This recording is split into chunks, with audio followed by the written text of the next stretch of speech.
Hello, good morning sa lahat. I hope okay yung morning nyo. Ah, Dito sa atin, sa Pilipinas, itong araw na to might go down as one of the historic day sa buong taon na ito. Marami tayong pagkukwentuhan, but before that, I just want to remind you na ito ang Just 10 Talk News PH. Please like, share, and subscribe. Why I'm saying na this is a very historic day, and we will run down on the events na nangyari kagabi. It was an eventful day that started 12 o'clock in the evening last night. So we have to uh, summarize kasi BP Sara made a statement last night, and it's more than a statement. Medyo brutal, blunt, frank, honest yung revelations niya. That it might shock you, shock me, shock every one of us, the whole nation, and it might shock the whole world. Napaka bombshell, nuclear bombshell ang binitawan ni BP Sara na mayanig ang buong bayan. This is the first time that BP Sara, pinakita niya ang true self niya. Ang totoong nasa kaloob-looban niya with regards to the situation, with regards to the condition, with regards to the political bickerings, with regards to the condition of the people, everything sinabi niya dyan na hindi pa natin narinig. Even the PIs, napakalutong ng mga PIs ni BP Sara. At talagang with passion, lahat na emotion niya, binuhos niya sa mga sinasabi niya, which manifested na talagang totoo yung sinasabi niya. Kaya dapat tayo alamin natin at isadibdib ang mga sinasabi niya dahil it might change everything. And this will be the change that we're waiting for a long time. For 2 years, we've been mouthing, we're saying na kailangan mag-iba na ang takbo ng ating buhay, ng ating bayan, na maisalba na natin ang ating kalagayan. Kung hindi naman kaya isalba ng ibang tao, tayo na ang magsalba. At ito na ang hinihintay natin na isang sign for that moment. Ang moment na yan ay ngayon na. So we have to summarize sa mga revelations ni BP Sara. So hold on to your seat kasi medyo mabigat ng mga revelations niya. And we are very thankful for BP Sara to be brave enough to have that passion, to have the love for the people of this country. She did that risking her life. Isipin mo, nasa Lions din ka. At pwede kang lapain dyan. But despite of all these odds, despite of the danger that she's facing, kaya niyang harapin ang mga ganyang challenges. So dapat naman tayo ganyan din. Gayahin natin ang ating BP. Magpakatapang tayo ngayon kung tayo ay hindi matapang at harapin natin ang lahat para sa kapakanan ng ating bayan. So, as what I'm saying, na hold on to your seat. At itong mga summary ko, yung naririnig ko lang during his interview. I think this was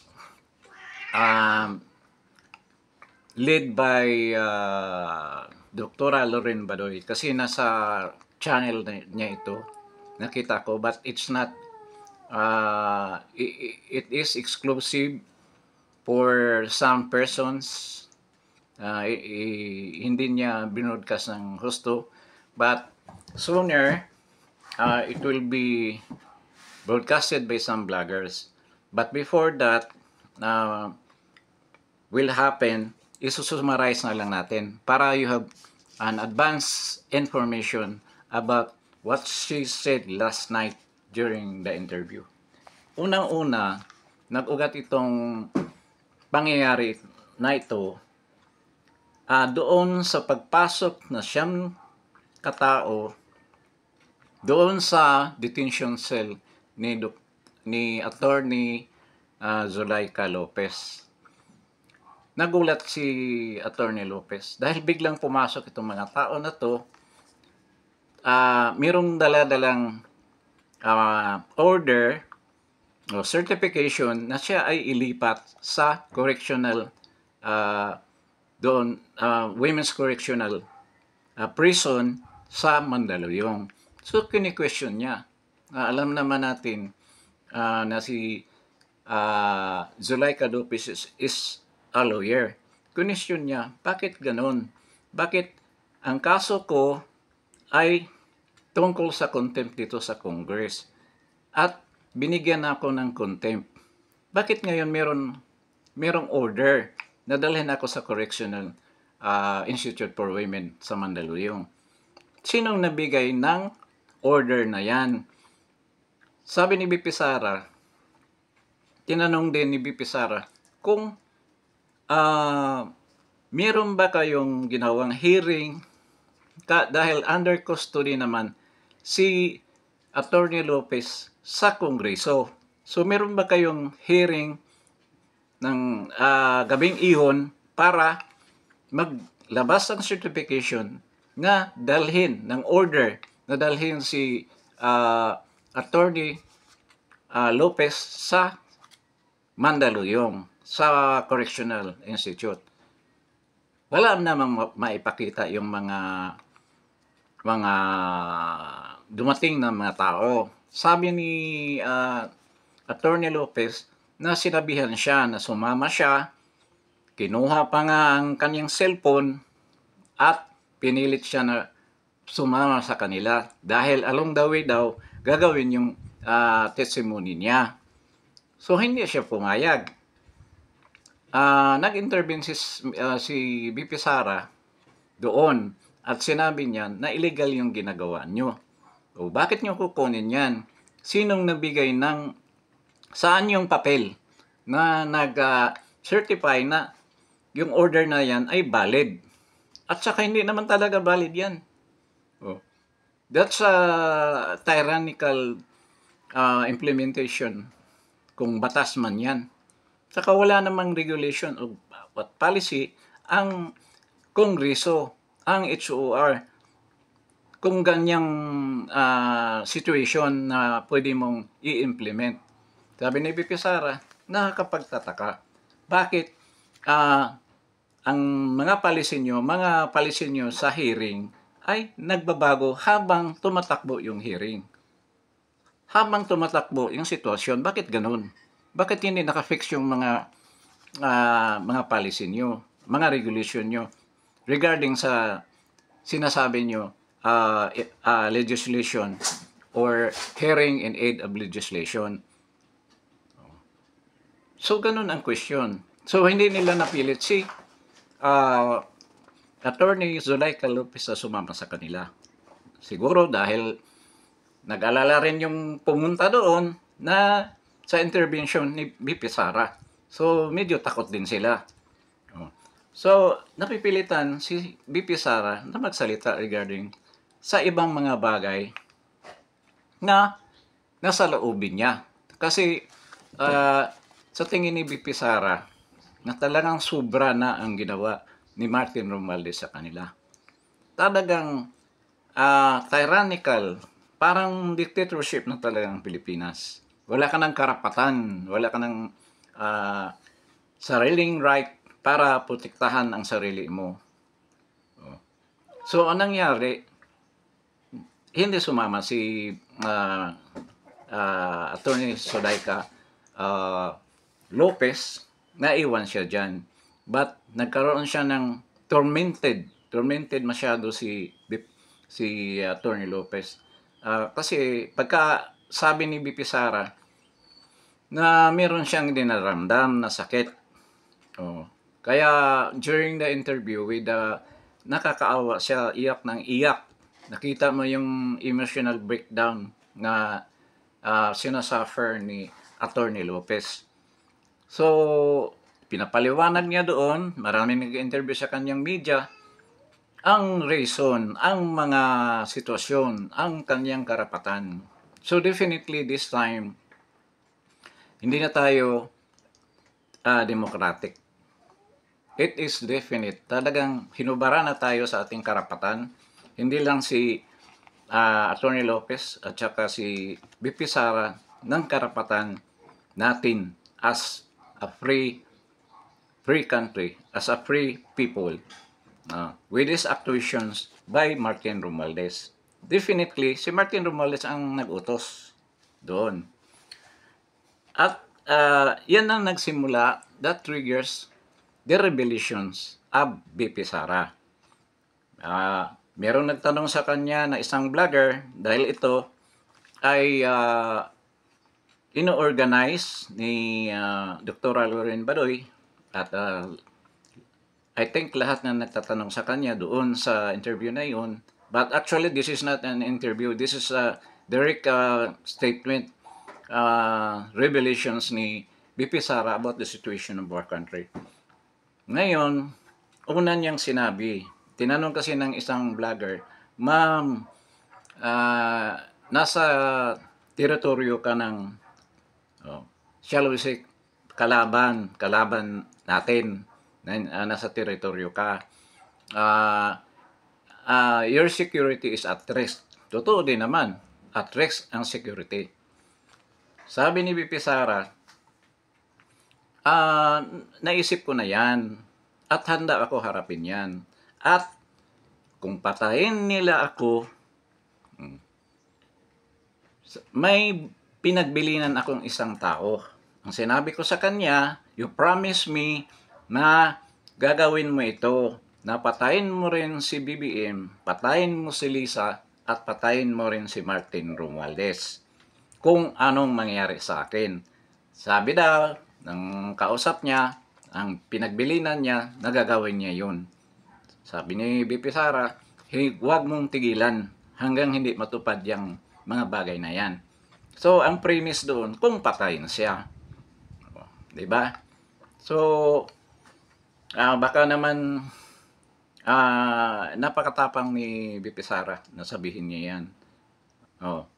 In the face ng mga tatlong yan. Diba? Ngayon, nag-mention din siya doon sa tungkol sa mga hearing dyan sa Quadcom at sa Kongreso.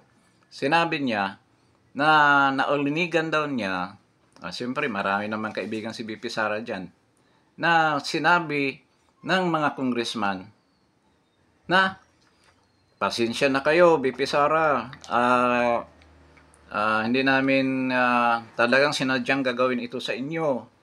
Pero malapit ng eleksyon kailangan na namin ang pera. Sabi ni BP Sara, bakit gagawin mo yan? Joel Chua, talagang minention niya yung pangalan na Joel Chua.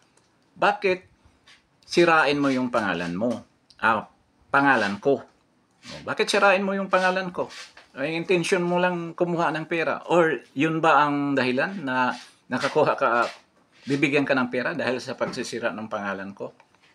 So, talagang ang intention ito na napagkatotohanan natin na talagang ang intention ng mga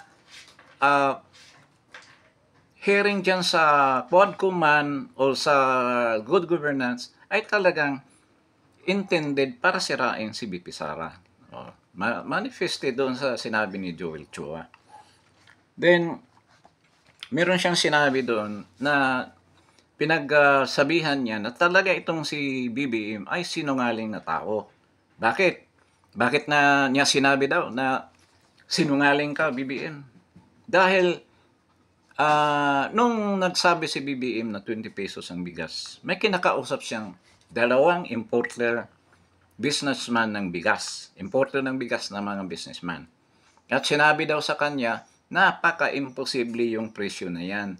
Dahil ang halaga ng pag-import ng bigas, lahat na cost, lahat na expenses, mahigit pa sa 20 pesos.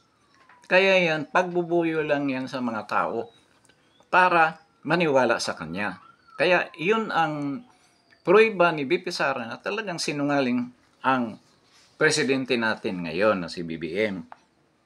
Ngayon, meron pa siyang mabigat na sinabi doon sa regarding sa ito naman para sa akin may katotohanan ang sinabi ni BP Sara. Naniwala ako na may lumabas na halaga. Dahil ngayon lang ako talaga, sa totoo lang, ako ay nakapag-training ng probationary. So, meron akong inclination din sa military. Pero itong pangyayaring ito, nakakahiya. Kasi may experience ako sa army. Ang mga kapatid ko ay mga army din. Mga opisyal. Yung isa nga, general nung namatay. Ngayon, totoo yung sinabi niya na bakit itong AFP, Chief of Staff natin, mahimbing na natutulog, hindi niya nakikita na bilyon-bilyon ang nawala sa kaba ng ating bayan. Sino bang pinatungkulan doon? Di si Browner. Di ba? Browner, gumising ka na raw. At itingnan mo yung sitwasyon ng ating mga kababayan. Naghihikaos na sila. Ano bang ginagawa ninyo? Protector ba talaga kayo ng mga citizen ng bansa na ito? Huwag ka nang matulog. Gumising ka na. Nakakahiya sa atin na mga nandyan sa active military service at yung mga galing dyan na nagmahal sa institusyon na yan. Maraming mga PMER, mga retirees na sana, mga generals, huwag niyong pabayaan na masira yung institusyon ninyo. Parang inaako ko na rin na institusyon ko yan dahil nakasubok na rin akong pumasok dyan. Kaya dapat naman, mahalin natin ang institusyon na yan. Maging parte tayo sa pagbabagong ito. Huwag tayong matulog-tulog. Huwag tayong matulog sa pansitan, Browner. Gumising ka. So, napaka-bigat ng sinabi ni BP Sara tungkol sa ating mga military. At meron pang napakaraming revelation si BP Sara na napaka-tilling at napaka-shocking na meron tayong hinala noon na ito ay nangyayari, but this confirms everything. Sinabi rin niya doon na ang ating speaker is a criminal. Bakit? She is involved in a bribery case which meron ng decision sa United States of America. This involves the bribery of the Supreme Court justices regarding, hindi niya minention yung Okada, but it is the case na marami, alam na natin to dahil dinidiscuss na nga ito ni Sas Rogando Sasot. So, yan ang pinatungkulan niya na kaso. So, ngayon, sinabi niya na ito si BBM wala man lang ginawa doon sa speaker niya. Siyempre, pinsan niya at hawak din siya sa liig. Takot din siguro siya ni Martin. Kaya nangyari, hindi talaga tinanggal si Martin. Imposible na tanggalin yan. Diba? So, anong nangyari? Patuloy si Martin ng pangangangkam ng pera ng bayan. Ang sinabi niya, ganyan ka ineffective yung presidente na yan. Walang matapang na will na implement niya ang mga ganyang decision. Natanggalin si Martin. Bakit daw siya maniwala diyan sa criminal na speaker? Yan ang sinabi ni BP Sara. Kriminal si Martin Romualdez. At dugtong ko na rin dyan, ang sinabi niya na si Martin Romualdez during the campaign, sumakay daw sila ng eroplano, nangampanya sila, may binulong, tumabi sa kanya si Martin Romualdez. At sinabi sa kanya, na problema daw, dahil wala na raw pera para sa kampanya, dahil daw hinahawakan ni Bongbong at ni Lisa Marcos. So nagalit daw ito si Martin.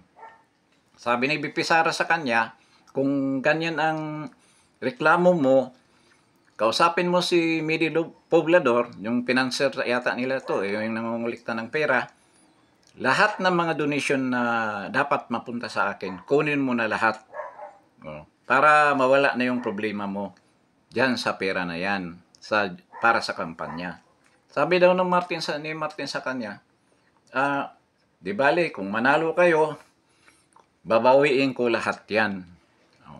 Kaya pala daw, nung matapos ang eleksyon, ang akala niya, dahil si Martin Romualdez is a legitimate businessman.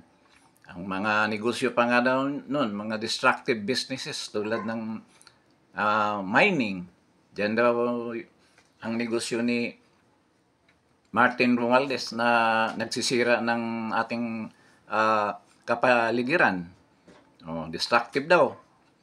Doon daw kumukuha ng, yan daw ang negosyo ni Martin at yung mga media pa. So, pinatungkulan niya yata yung ABS-CBN at sinabi pa niya, baka may alam kayo na parang ganun ang ini-imply niya no, mga businesses ni Martin Romualdez. No, alamin daw. So, sabi niya, I was thinking na nag-iisip ako na bawiin mo sa negosyo mo. Pero nagkakamali daw siya. Dahil ang pera sa treasury, kinakamkam pa ni Martin. Kinukuha pa. Ang mga budget, ang ibig sabihin ni BP Inday, mga budget ng mga departamento. Talagang pinakialaman ni Martin Romualdez. Meron pa siyang sinabi tungkol dyan na hindi lang daw pera sa treasury ang kinuha ni Martin. Kung hindi yung mga bigay daw ng mga galing sa droga, galing sa smuggling, galing sa pugo. Ang ginagawa daw nila ni Martin, tinanggal nila yung competition. So, ibig sabihin, gustong suluhin ni Martin Romualdez ang negosyo ng pugo. Ngayon na gusto nilang idiin si PRRD na yun ang mastermind sa pugo. Ibig sabihin, sila, ang paratang na yan, sila ang gumagawa para naman pagparatangan yung ibang tao. Sila pala ang culprit, sila pala ang gumagawa ng mga bagay na yan. So yun ang sinabi ni BP Sara tungkol kay Martin at tinugtungan pa niya. Alam mo ba Martin Romualdez? Ang worry ko, sinira na niyo yung pangalan ko. Wala nang may sisira daw sa pangalan ni BP Sara. Hindi naman ako maniwala. Hindi nasira ang pangalan mo, BP Sara. Hindi kami naniwala sa mga paratang sa iyo ng mga animal na yan. Hindi kami naniwala na ang katapatan mo ay nawawala sa iyo. Ang honesty mo, ang integridad mo. Nandyan pa rin yan. Hindi kami naniwala sa mga paratang na yan. Ngayon, sabi ni BP Sara, ang worry daw niya, hindi yung pangalan niya. Ang worry niya doon sa eleksyon na parating. Sabi niya, kahit anong gagawin mo, Martin, kahit anong tatakbuhin mo posisyon, hindi ka mananalo. Dahil ang mga tao, alam na ang kalidad mo. Kahit na tatakbo ka ng anong posisyon, presidente, kung hindi man daw siya ang maging presidente, hindi daw mangyari na si Martin ang mananalo. Dahil alam ng mga tao, ang quality ni kawalang hiyaan ni Martin Romualdez. Sabi pa nga niya, kahit naman yung pagka-congressman mo sa Tacloban, sa Leyte, nananalo ka lang naman dyan dahil binibili mo yung mga boto ng mga tao. Kaya mayroon pa siyang sinabi na kinikidnap mo yung mga kalaban mo, hinaharas mo para manalo ka. Oh. Wala kang ibang hindi ka ibubuto dahil alam ng mga tao na magnanakaw ka. Oh. Yun, bluntly sinabi ni BP Sara sa kanya. Sinabi pa ni BP Sara na ang mga tao aware na sa ganyan na talagang magnanakaw ka kaya hindi ka ibubuto. Oh. Yan ang mga bagay na sinabi niya kay BP Sara. Ang mabigat doon yung charge niya na ini-influensyahan niya ang mga binabribe niya ang mga Supreme Court justices natin tungkol doon sa kaso sa US, which is yung Okada issue ito. So napakalungkot na isipin na nababribe na rin pala ang mga Supreme Court justices natin. 'Di ba? So breakdown of the justice system na 'yan kung mangyari man 'yan, kung totoo man 'yan. Sa tingin ko totoo 'yan. Dahil nakita naman natin ang resulta doon sa kaso na sinabi ni BP Sara. 'Di ba? Meron talagang nababribe diyan. Oh, sorry na lang mga Supreme Court justices. Oh, so kailangan ng cleansing effect niyan para sa Supreme Court of the Philippines natin. Ngayon, meron ding sinabi si BP Sara, actually, sa dami niyang sinabi, medyo kung isang anuhan lang, isang medyo mayayanig ka talaga. Regarding naman sa budget na, regarding naman ito kay Lisa Marcos, sinabi pinapalabas nga yung mga envelope na yan. Envelope daw na bribe daw doon kay Mercado, yung sinasabi. Sabi ni BP Sara, pinatungkulan niya dito si Lisa Marcos.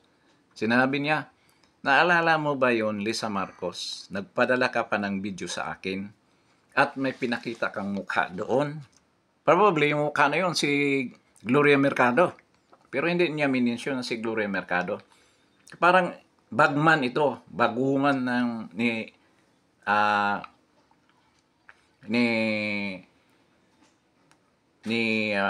Lisa Marcos na parang humihingi ng pera. Ngayon, nung nakita ni BP Sara yung video, sabi na ni para si pa-social, pa-New Yorkers, salita para si tawag niyan si Lisa Marcos na he's been working for a long time with us, he can be trusted. Ganun daw sinasabi. Ang gusto pala mangyari ni Lisa Araneta, nakukuha ng pera sa DepEd. Na ibibigay niya doon sa kanya. Parang kinukutungan yung DepEd. True ni Mercado siguro. So, yung sabi ni BP Sara, yung issue ng envelope, hindi yan confidential fund issue. 2022 pa yan. Nung nakita niya yung sobre na yan, nakalagay doon sa sobre daw na request nga ng pera. Kaya ang ginawa niya, binigyan niya sa DepEd. Siguro yung DepEd doon, yung mga doon, sila nag-prepare ng pera para kay Lisa Marcos. So, yun ang pagkakaintindi ko. Kasi hindi naman talaga in-specify ni BP Sara kung paano ba nakuha yung pera sa DepEd. At regarding DepEd pa rin, sinabi ni BP Sara na yung budget daw sa DepEd na 19 billion yung supposed to be doon sa construction ng mga classrooms. Kinapon yan. Diniretso daw yan. Hindi daw dinaan sa Congress. Instead, inattach lang yung mga pangalan ng congressman na maging recipient ng mga project na yun at hindi na dinaan sa appropriations pero hindi na pinag-usapan.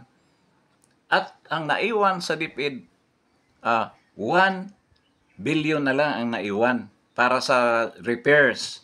Ang ginawa naman ng mga congressman, inattach yung 500 billion na parang sa repairs ng mga eskwelahan para mamukhang malaki yung budget. Pero actually, 1 billion lang talaga ang naibigay ng Congress sa kanila. So, kinapon yung budget, 18 billion ang napunta sa mga congressman na pinaghati-hatian nila.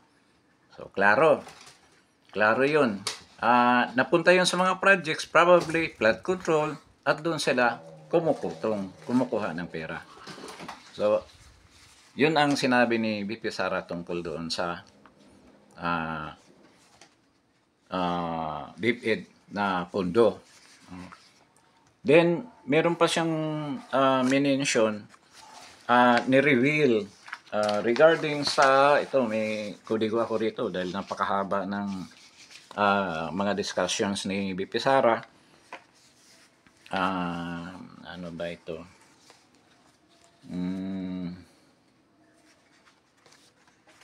Napaka-exciting, napaka-telling, napaka-shocking yung mga revelations niya. Siguro, kung may lalabas ngayon sa tape form, maririnig nyo yun. Gaano ka tindi ang mga revelations niya. Meron din doon ayun nga ang sinasabi sa DepEd, minention niya doon si Congressman Ungab dahil Ways and Means Committee Chairman yan noon, tsaka Committee of Appropriations. Alam daw ni Congressman Ungab paano ginajaggle yung mga budget para kumita sila. So, kanyang katindi. Kaya nga, alam mo ba, binilang ko yung PI ni BP Sara doon, nasa 5. Talagang dinidiin niya yung word na yon. Meron pa siyang sinabi na PI kayong lahat. Napakabigat ng sinabi niya doon. Dahil nga, sobrang niyang galit. Galit talaga siya sa mga congressman na yan. Mga spoiled brat daw. Kaya nga daw siya hindi takot na nandyan siya sa HOR, sa Kongreso. Dahil daw, protected daw yan. Dahil nandyan yung mga spoiled brats Bakit matakot daw siya? At saka, hindi naman daw siya humingi ng security sa Sergeant at Arms ng Kongreso. Dahil may sarili naman siyang security na Vice President Security Presidential Guards na unti-unti daw binawasan, sabi niya. So, yun ang sabi niya sa issue na yan. Sinabi na pala niya itong nating tulos. Sinabi ko na yan dyan. Then, sinabi rin niya yung regarding naman sa COA.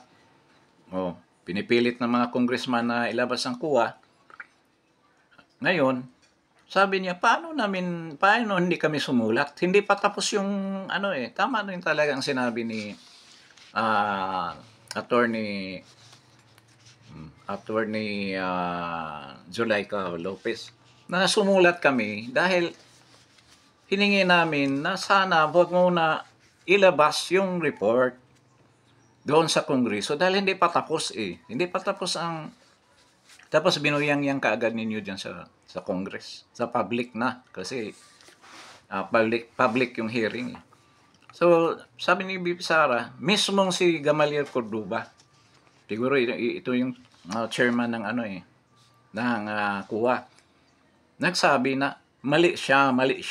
Tape daw yun, nakatape yung statement na yan ni Gamaliel Cordoba. Manifesting na talagang mali yung ginawa na yan.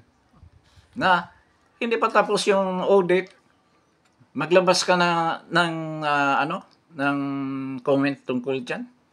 At yun pa ang basihan mo na ma-contempt si Attorney Zulaika Lopez. So, saan ang hustisya dyan? Yung nga paulit-ulit, kung marinig mo yung interview ni Attorney Zulaika, nakakaawa. Inulit niya yung point na yan. Nga tama naman siya. So, nung una rin pala, nagpasalamat siya sa mga vloggers na patuloy na nag-aanyaya ng mga tao na sumama sa mga protesta na yan, kasi marami na ring mga protest rallies na nangyari. Pero sabi ni VP Sara, ang laban daw, sa sinabi niya sa mga Makabayan Black noon, siguro nung nakapagtagpo sila, nung kapanahon na ng mayor siya, sinabi daw niya na ang labanan dyan, wala sa EDSA, wala sa kalsada, nasa loob ng Malacanang. Di ba? Klarong-klaro. So, pinapahiwatig natin, di na tayo papunta sa EDSA, diretso na tayo sa Minjula, sa harap ng Malacanang, kung gusto natin talagang totoong pagbabago. Kaya nga, yan ang dapat nating gagawin sa panahon na to. Pero ngayon, nandiyan naman siya sa Kongreso at dapat, sa totoo lang, delikado talaga si VP Sara dyan. Kasi alam mo naman ang mga mentalidad ng mga taong under the influence of illegal substance. No? Talagang wala yan sa isip. Wala nila sa isip yan na makasakit ng tao. Lalo na kung nasa desperate situation sila. So the best way is to make a barricade, people's barricade kung naan si VP Sara. Huwag tayo magkumpiyansa. At sana naman itong ating militar, mga pulis na mayroon pang naiiwan na patriotismo, nasyonalismo, ito ng pagkakataon na ipakita ninyo na totoo kayong nagmamahal sa bayan natin.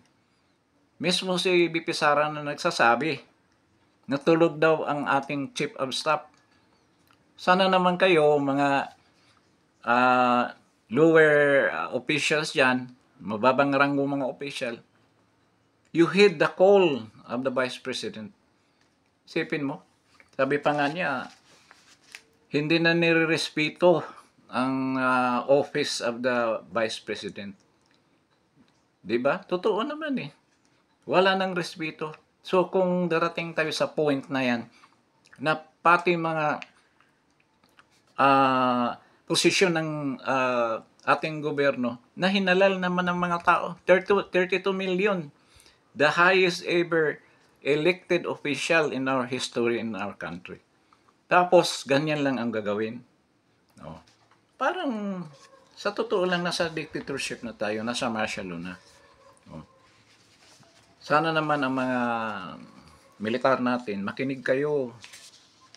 Sa totoo lang, lagi kong meron ako mga vlogs na touching on the topic of the una ko nga vlog, sa totoo lang, it discusses about a successful people power revolution.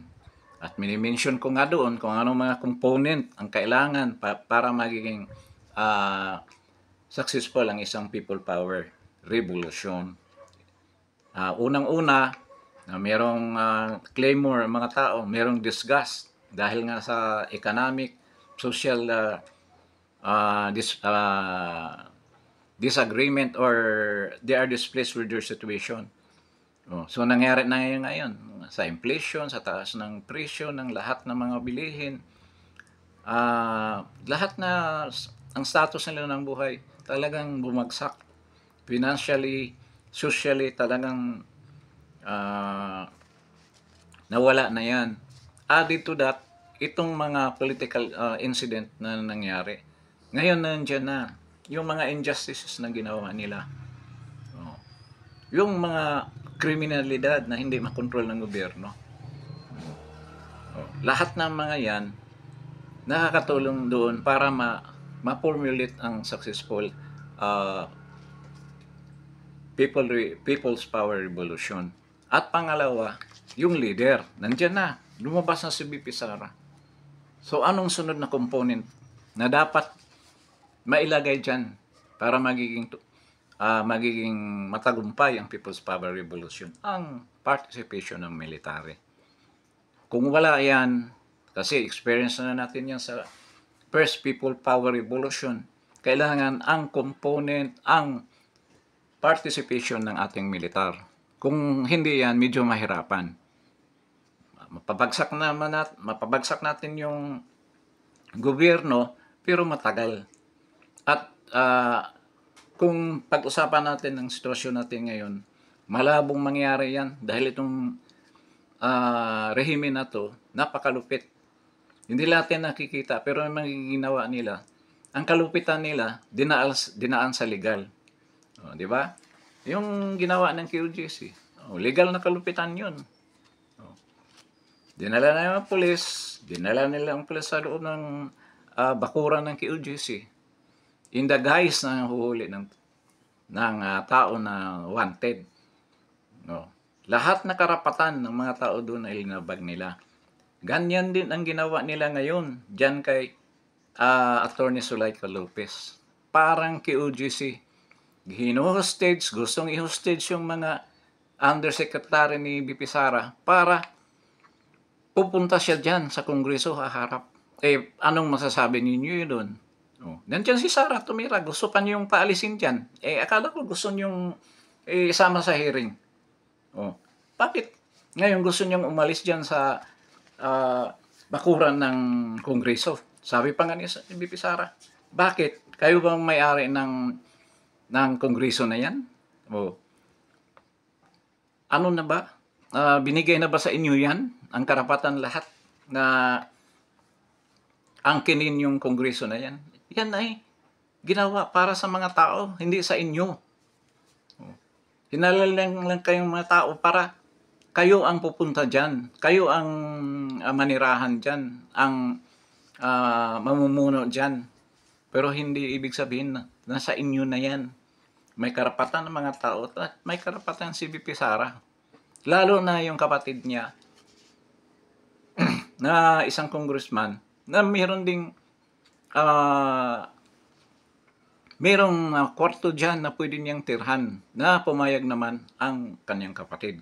Na may reason din naman siya. Dahil nga samahan niya, suportahan niya ang kanyang chief of staff na nandyan na kinulong ninyo na walang katwiran, walang pure injustice kung ibig sabihin. So, wala kayong karapatan na paalisin dyan si BP Sara. At maghanda kayo. Dahil sa araw na to, dadagsa ang tao dyan dahil alam nila ang kalupitan na ginawa nyo sa aming Vice Presidente ng Pilipinas. Na hinalal ng 32 million. Kayo mga congressman, swerte na kayo nung umabot ng milyon ang boto nyo, pati yung mga party list congressman na yan. Kaya hindi kayo wala kayong karapatan na paalisin si BP Sara yan. Dahil kami, ang karamihan sa mga tao sa Pilipinas ang bumuto sa kanya. Yan ang sinasabi ni BP Sara. Ba't na pakinggan ko yan sa Martin Romualdez? Hindi naman ako butante ng sabi pa ni BP Sara, hindi naman ako butante ng Tacloban, ng Leyte. Hindi naman kita binuto. Bakit pakinggan kita? 'Di ba? Tama rin si BP Sara. Sa punto na yan, tama siya. At huwag silang maghari-harian yan. Dahil mga tao ang may-ari ng batasan na yan. Nakakalungkot nga isipin. Sa tagal na ng Kongreso natin, ang institusyon na yan, sinisira ninyo ang daming mga matitinong tao, magagaling na tao na dumaan dyan. Kilala ko pa yung iba. Mga matataas ang moralidad at integridad. At ngayon, dinungisan nyo yung institusyon na yan. Kayo lang ngayon, 19th Congress. The worst Congress ever na nangyari sa Pilipinas. Nakakahiya. Kaya, sinasabi pa ni BP Sara doon sa interview niya rin, na nahihiya siya na maging Pilipina. Isipin mo, nakukontempt ka ng ganyan, na walang reason, nahihiya siya. At sinabi rin niya na si Congressman Pulong nagsasalita din. Nahihiya din, being a Pilipino. marami ring mga reaksyon. O, kayo na nasa ibang bansa, o kayo na nasa abroad, di ba yan ang pakiramdam nyo? Sabi nila na ako nga masama naman kung sabihin na ibang nationality, sabi pa ng iba. Sabihin nila na hindi ako Pilipino, ibang nationality ko. Yan ang usual ng ginagawa ng Pilipino ngayon. Hindi katulad ng panahon ng PRRD, na taas noo lahat na Pilipino. Proud pa na maging Pilipino. Pero ngayon, talagang pati ba naman yan yung moralidad ng tao, lahat na physical, emotional na part ng ating pagkatao ay nawawala na. Bukod sa financial, economic side ng ating pagkatao ay degraded. Everything is degraded. So, napaka-worst ng situation natin. Kaya, ngayong araw na to, maraming gustong sumama ngayon sa pagtitipon, rally, barricade, dyan sa Commonwealth, dyan sa Batasan. I don't know kung ngayong oras na to, anong nangyayari dyan. So, I think nakukover ko lahat yung mga sinabi ni BP Sara. Kung hindi kayo nakarinig ng actual speech niya, try to search doon sa actual interview niya para magkaroon kayo ng emotional connection at malaman nyo kung ano talaga nangyayari. Sa akin lang, para doon sa walang kakayahan na hanapin yan, at least nalaman nyo kung anong nangyayari kagabi. Kasi nag-vlog din ako kagabi na hikayat ko yung mga pwedeng pumunta ngayon sa rally na nasa Pilipinas, yung mga OFW na sa labas, pwede rin kayong i-invite nyo yung mga kamag-anak nyo, kapatid, magulang na kayang pumunta sa rally para mabuo natin yung mataas na attendance doon at makikita na talagang maraming tao ang disgusto ng mga tao sa pamahalaan na ito. So, siguro, dito na lang tayo sa point na to, sa broadcast na ito.